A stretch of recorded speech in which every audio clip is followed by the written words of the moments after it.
നിരന്തരം ശല്യപ്പെടുത്തി കൊടുക്കും. എന്തായാലും ശരീരത്തിന് ഹാനികരമായ വസ്തുവകകൾ അകത്തേക്ക് പോകുന്നതായിട്ടാണ് കാണുന്നത്. ഭക്ഷണ കാര്യത്തിൽ വളരെ ഗൗരവമായി ശ്രദ്ധിക്കണം. അതിനോടൊപ്പം തന്നെ നിങ്ങൾ ഗണപതി ഭഗവാനെ നന്നായി പ്രാർത്ഥിക്കുക. ഭഗവാൻ ആവശ്യമുള്ള വഴിപാടും കാര്യങ്ങളും ചെയ്യുന്നത് നിങ്ങൾക്ക് ശ്രേയസ്കരമായിരിക്കും. പിന്നെ പൂരുട്ടാതി ഉത്രട്ടാതി രേവതി മീനക്കൂറുകാർക്ക് സമയം പൊതുവെ നല്ലതാണ്. 5-ൽ വ്യാഴം ഓടുന്ന കാലമാണ്. വ്യാഴത്തിൻ്റെ ദൃഷ്ടിയുണ്ട്. ഒക്കെ തന്നെ ആണെങ്കിലും ദേഹാസ്വാസ്ഥ്യം എപ്പോഴും നിലനിൽക്കും, മാനസസ്വസ്ഥത നിലനിൽക്കത്തില്ല. ഇങ്ങനെയുള്ള ചില വിഷയങ്ങൾ അവർക്കിടയിൽ ഉണ്ടാകാനിടയുണ്ട്. സംസാരം വളരെ ഗൗരവമായി ശ്രദ്ധിക്കണം. കേട്ടാൽ തല്ലുന്ന രീതിയിലുള്ള വർത്തമാനങ്ങൾ പറയുന്ന ഒരു സ്വഭാവവിശേഷത പ്രത്യേകിച്ച് ഈ മാസം പകുതി വരെയെങ്കിലും നിലനിൽക്കാനിടയുണ്ട്. അതൊക്കെ നിയന്ത്രിച്ചില്ലെങ്കിൽ ഒരു വാക്കുകൊണ്ട് ചിലപ്പോൾ ഒരു ജീവിതം തകർന്നു പോയെന്ന് വരും. അതുകൊണ്ട് അക്കാര്യത്തിൽ ഒരു ശ്രദ്ധ വേണം. അതുപോലെ തന്നെ ധനം വളരെ പെട്ടെന്ന് ചിലവാക്കുന്ന സ്വഭാവമാണ്. അത് നിയന്ത്രിച്ചില്ലെങ്കിൽ വളരെ ബുദ്ധിമുട്ടുണ്ടാക്കും. ദേവീ ക്ഷേത്രത്തിലൊക്കെ ആയിട്ട് വഴിപാടുകൾ പറഞ്ഞിട്ട് കൊടുക്കാത്തതിൻ്റെ എല്ലാവിധ ബുദ്ധിമുട്ടുകളും കാണുന്നു. ആലോചിച്ച് നോക്കണം. അങ്ങനെ ഉണ്ടെങ്കിൽ നിങ്ങളത് എത്രയും പെട്ടെന്ന് തന്നെ ചെയ്യണം. ഉണ്ട് എന്നുള്ളത് നമുക്ക് ഉറപ്പുണ്ട്. അതുകൊണ്ടാണ് അങ്ങനെ പറയുന്നത്. അത് ചെയ്യണം. പിന്നെ പ്രധാനമായിട്ടും വിദ്യാഭ്യാസം ചെയ്യുന്ന ഈ നക്ഷത്രക്കാരാരെങ്കിലും ഉണ്ടെങ്കിൽ അവർക്കൊരു മൗഢ്യമുള്ള കാലമാണ്.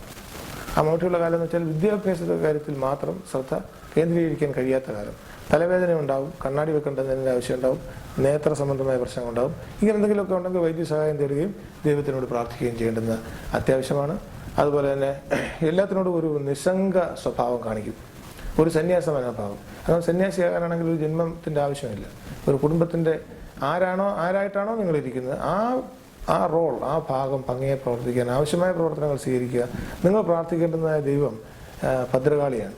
ആ ഭദ്രകാളിയെ കണ്ട് കാര്യങ്ങൾ പറഞ്ഞ് നിങ്ങളുടെ പ്രശ്നങ്ങൾക്ക് ഒരു പരിഹാരം കണ്ടെത്താൻ നോക്കണം. അതുപോലെ തന്നെ നിങ്ങളുടെ കുടുംബത്തിൽ വളരെ വളരെ പഴയ ആൾക്കാർ പൂജിച്ചിരുന്ന ശാസ്താവ് പോലുള്ള ദൈവങ്ങൾ അല്ലെങ്കിൽ തമ്പുരാൻ പോലുള്ള ദൈവങ്ങൾ അത്തരത്തിലുള്ള എന്തൊക്കെയോ കാണുന്നുണ്ട്. അതിലും നിങ്ങൾ വളരെ ഗൗരവമായി ശ്രദ്ധിച്ച് നിങ്ങളുടെ ദോഷങ്ങൾക്ക് പരിഹാരം ഉണ്ടാകണം. ഇനി നമുക്കൊരു കാര്യം പറയാനുള്ളത്, ഈ ജ്യോതിഷ വിഷയങ്ങളിൽ പറയുന്ന ദോഷങ്ങളൊക്കെ തന്നെ എല്ലാം വരും എന്നുള്ള അർത്ഥത്തിലല്ല. ഇങ്ങനെയൊക്കെയുള്ള ദോഷങ്ങളുണ്ട് എന്ന് കാണിച്ചു തരികയാണ് ജ്യോതിഷം ചെയ്യുന്നത്. അങ്ങനെ കണ്ടാൽ അവിടെ അപകടമുണ്ട് എന്ന് നമ്മൾ മുൻപേ അറിഞ്ഞാൽ അത് മാറിപ്പോവുക എന്നാണ്. എങ്കിലേ ജ്യോതിഷം വിജയിക്കത്തുള്ളൂ. നമ്മളിവിടെ പറഞ്ഞ കാര്യങ്ങളൊക്കെ നിങ്ങൾക്ക് ദോഷമായി ഭവിക്കും, നല്ലതെല്ലാം സംഭവിക്കും എന്നുള്ളതല്ല. ഇങ്ങനെയാണ് കാലഘട്ടത്തിൻ്റെ കിടപ്പ്, ഗ്രഹനിലയുടെ കിടപ്പ് ഇങ്ങനെയാണ്. ഇത് നിങ്ങൾക്ക് ഇന്നതൊക്കെ ദോഷമാകാം, ഇന്നതൊക്കെ പ്ലസ് ആകാം. ഇതിൻ്റെ അർത്ഥം മനസ്സിലാക്കി 1-2 പ്രാവശ്യം കൂടുതൽ ഇത് കണ്ട് അത് മനസ്സിലാക്കി അത്തരത്തിൽ ഒരു മാറ്റം ഉണ്ടാക്കുകയാണ് എങ്കിൽ നിങ്ങളുടെ ജീവിതം സൗഖ്യമായി മുമ്പോട്ട് പോകും. ജ്യോതിഷത്തിന് ഉപയോഗിക്കേണ്ടുന്നതും അത്തരത്തിലായിരിക്കണം. അതല്ലാതെ മറ്റൊരു തരത്തിൽ പോയാൽ അതൊക്കെ തന്നെ ജ്യോതിഷത്തിനും മോശമാണ്, ദൈവത്തിനോടുള്ള നിങ്ങളുടെ വിശ്വാസത്തിനും കോട്ടം തട്ടും. എല്ലാവർക്കും നല്ലൊരു വിഷു ദിനം വർഷം ആശംസിച്ചുകൊണ്ട് നിർത്തുന്നു. നമസ്കാരം.